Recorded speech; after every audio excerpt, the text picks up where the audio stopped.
नमस्कार दोस्तों, आज फिर मैं आपके लिए एक बहुत ही अच्छी कहानी लेकर आई हूँ। चलिए कहानी सुनते हैं। बात बड़ी पुरानी है। एक गांव में एक सेठ रहता था। सेठ की अपनी किराने की दुकान थी। उसके पास एक मुनीम काम किया करता था। सेठ के पास धन दौलत की तो कमी नहीं थी, लेकिन वह बड़ा कंजूस था। रुपया खर्च करने में बड़ी कंजूसी बरतता था। यहाँ तक कि जब भी कोई बार त्योहार आता तो अपनी पत्नी और बच्चों को अपने ससुराल भेज देता था, ताकि उसे कोई खर्चा न करना पड़े। जैसे जब भी दिवाली आती तो बच्चों से कहता कि बेटे अपने मामा के यहाँ चले जाओ, ताकि उसे मिठाइयों पर खर्चा न करना पड़े। उसकी पत्नी बच्चों को लेकर अपने घर चली जाती थी। ऐसे ही हर त्योहार पर सेठ किया करता था, जिससे उसका त्योहारों पर होने वाला खर्चा बच जाता था। अब तो बच्चे भी समझ गए थे कि जब भी कोई त्योहार आता तो कहते, पिताजी हमें मामा के घर जाना है ना, अब की होली पर। सेठ कहता, हाँ बेटा, क्यों नहीं, मामा के घर ही जाओ, मामा ही तो गुलाल पिचकारी दिलाएंगे। इस तरह से वह अपने बच्चों को उनके मामा के घर भेज देता था, ताकि उसे ज़्यादा खर्च न करना पड़े।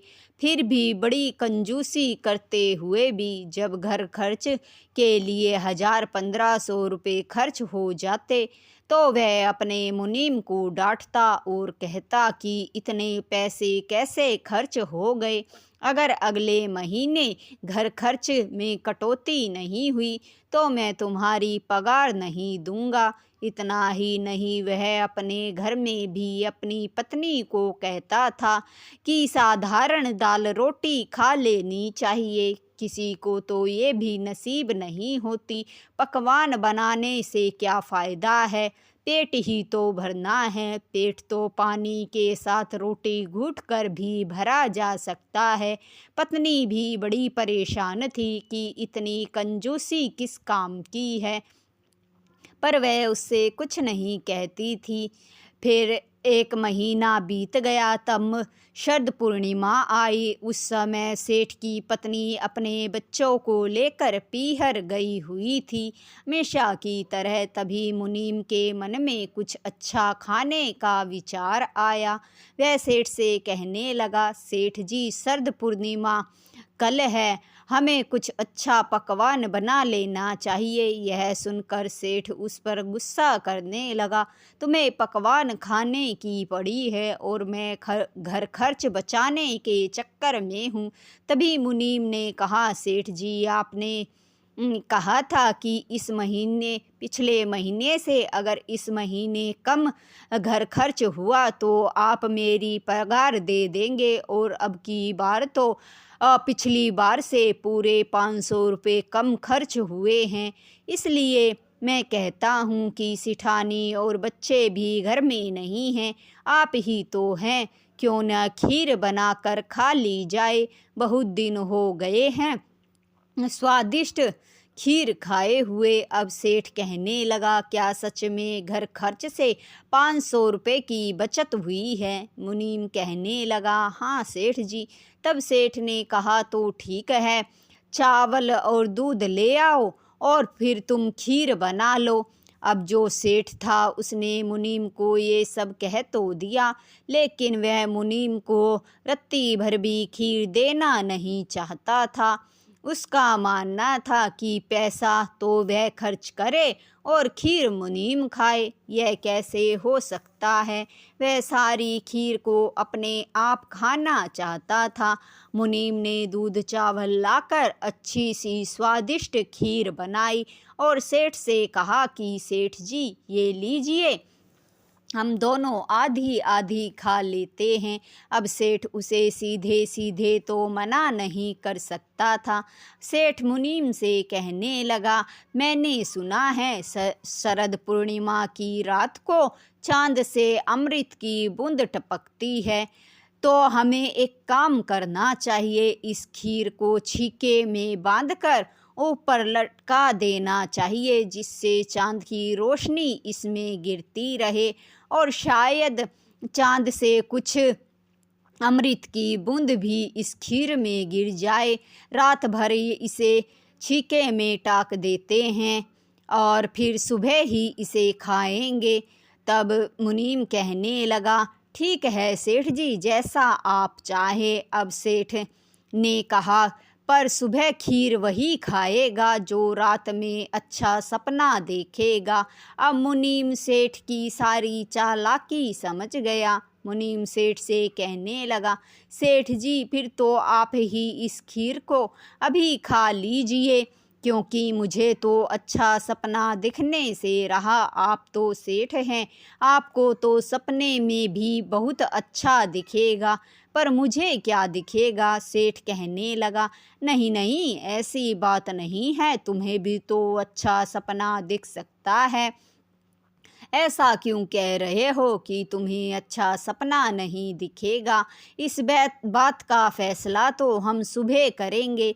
दोनों में से जिसका सपना अच्छा होगा वही सारी खीर खाएगा।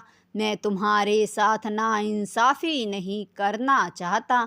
सारी खीर अपने आप खाकर मुनीम कहने लगा, तो ठीक है सेठ जी।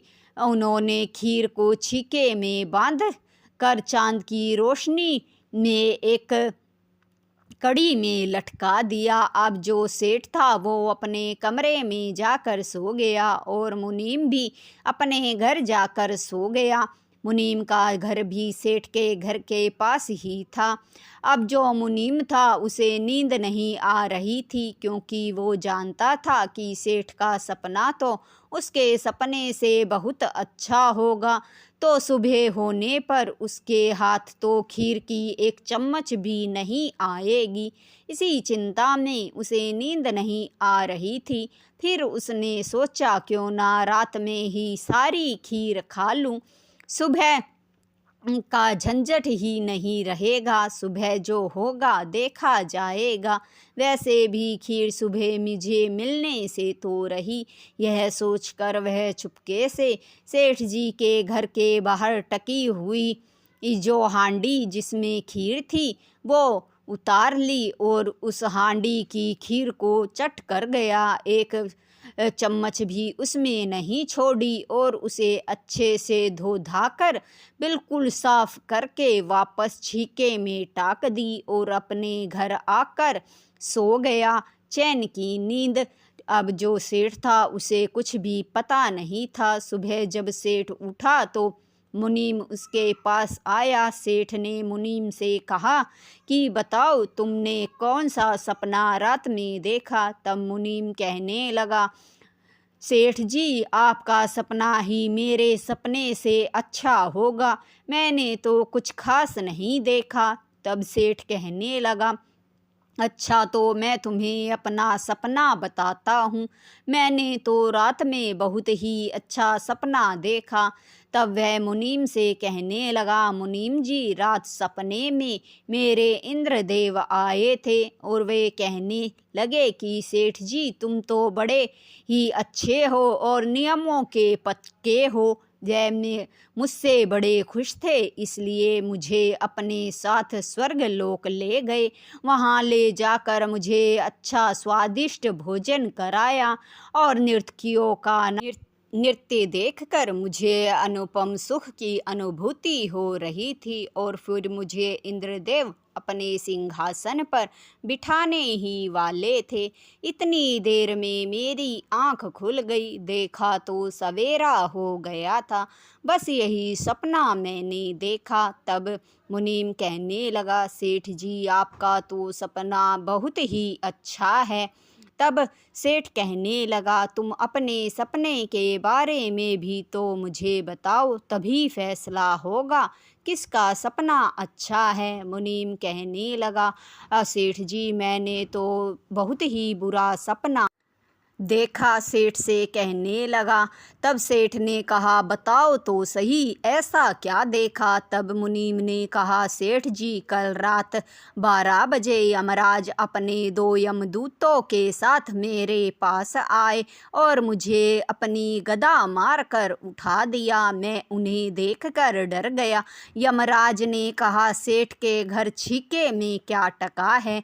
मैंने बता दिया कि छीके में खीर टकी है। यमराज ने कहा, चलो वहाँ। अब मैं यमराज के डर से उनके साथ जहाँ खीर टकी थी वहाँ छीके के पास आ गया। यमराज ने कहा, छीके से खीर उतारो और इसे सारी चट कर जाओ। तब मैंने यमराज से कहा, नहीं, मैं ऐसा नहीं कर सकता। अगर सारी खीर मैं खा जाऊंगा तो सेठ जी सुबह क्या खाएंगे।